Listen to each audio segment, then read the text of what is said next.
All right, welcome. So today we're going to be going over the scripted NFL, totally scripted picks for Week 2. This is going to be our Week 2 Monday night game. It's going to be the Eagles versus the Falcons. And I made a killing last week. I've been making a killing year after year gambling on the NFL. And, I decided it was time to start documenting it. A lot of people think that you're fake, that you're phony when you tell them that you make profit off the NFL. They don't believe.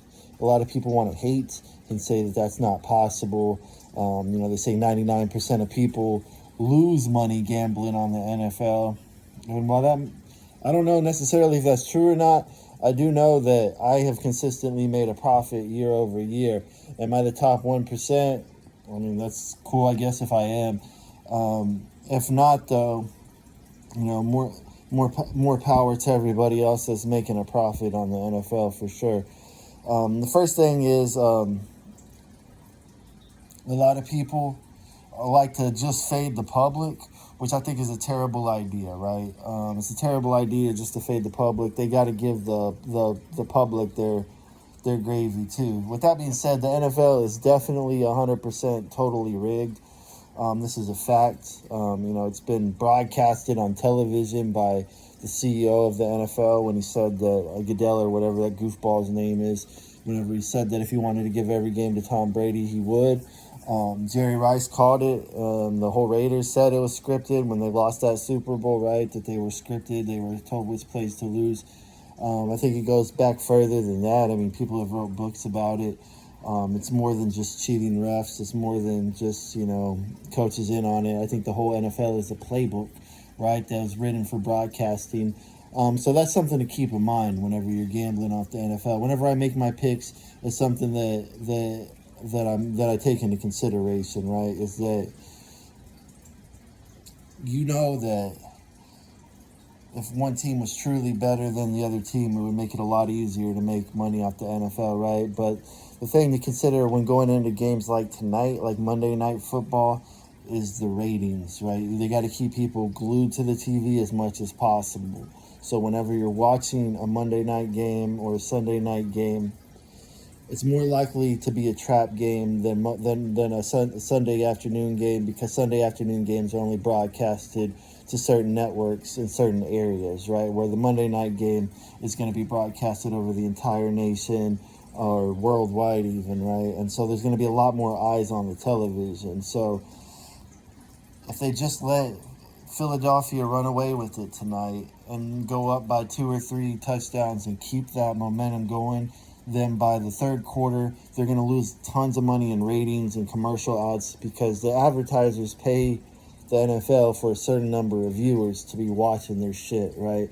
And if they're not watching it because the score is 35-7, then the NFL can't say, hey, we're going to have this many people watching it, because that's not true, right? They're not going to be watching those commercials whenever they get in the fourth quarter.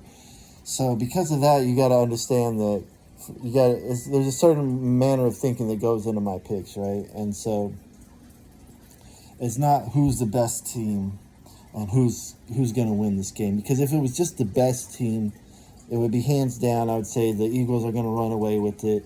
More than 4.5 points. It's an easy pick. It would be an easy peasy pick. But with that being said, it's not so cut and dry like that, right? Now, everybody knows Kirk Cousins, Monday night, Sunday nights, Thursday nights. Whenever the bright lights are on him, he's historically sucked, right?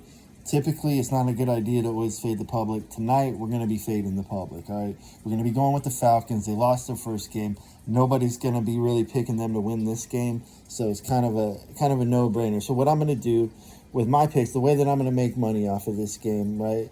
And it's not a guarantee I'm going to make money off this game. Every season, the end of the season, I make more money than I lose. So that's why I'm starting to document my picks.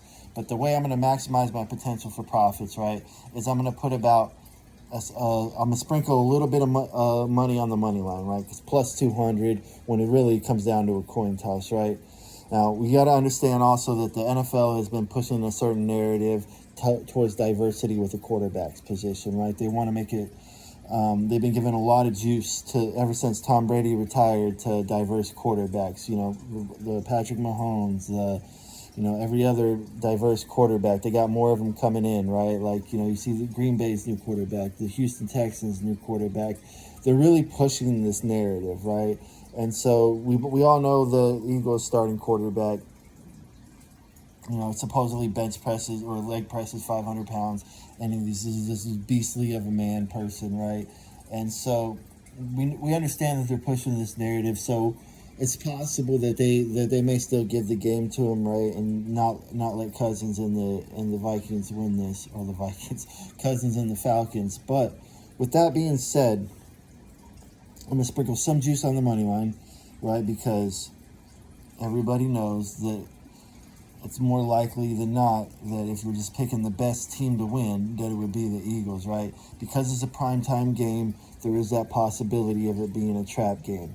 So we're gonna go with the Falcons money line, and then we're gonna put even more juice on the Falcons at 4.5 points. Now, two more things, and this is really how I make money on the NFL. Whenever you're taking a primetime game and you're taking the dog, always put them on a teaser with another primetime game and a dog, right? Like I have them with the Bengals from the last week, for the last game that they played against the Chiefs, right? Because that was kind of a primetime game. It was an afternoon game, so it had a lot more eyes on it, and it was the Eagles and the Chiefs, both AFC rivals, right? So we knew that like I knew going into that the Chiefs weren't gonna win. Just blow them out of the water, right? So I did sprinkle some money on the Eagles or on the Chiefs money line, and I lost that. But I also went ahead and took the Bengals +6, and then I put them on a teaser with the Falcons tonight, right? And so you get the Falcons at 11.5 points. Is really juicy, right? Now the most important way that I'm going to make money off of tonight's game is if, and it's a big if, right? If the Eagles take an early lead, they go up by 7. That's going to give me 10 or 11.5 points, right?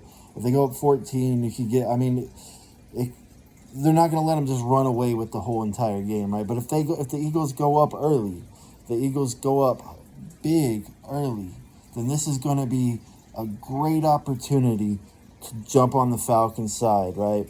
And you can sprinkle a little bit more on the money line, get them at +450. But that's really where you want to take the points. That's where you want to jump on those points, right?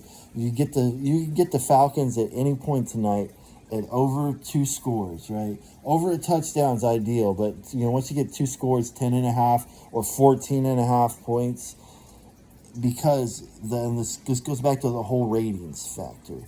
If they go up, the Eagles go up early, they're not. More likely than not, they're not going to want to lose this money to their advertisers by letting this just snowball out of control into a 41-10 type game, right? And so nobody really expects the Falcons to hang in there and to have a bang-up game, right? So because of that, I'm taking the Falcons at +4.5. We don't always fade the public, but we are tonight. We're taking the Falcons on the money line because we think it's a coin toss. And on top of that, we're gonna save at least half of what we plan to gamble on tonight's game. And if they don't go up early and it stays tight the whole time, fine, we make a little bit of money off the points, maybe, or at least the teaser, right?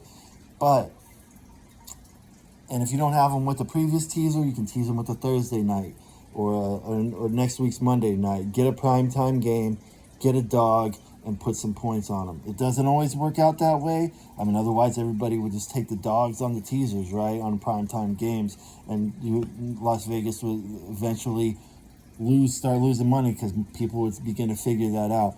But so they're gonna fuck up some teasers. They always have those teaser killers. So this isn't like a flawless strategy to just always take a dog on a teaser, right? But more often than not, it's gonna pan out in your favor. So stay true to the strategy. It does pay off.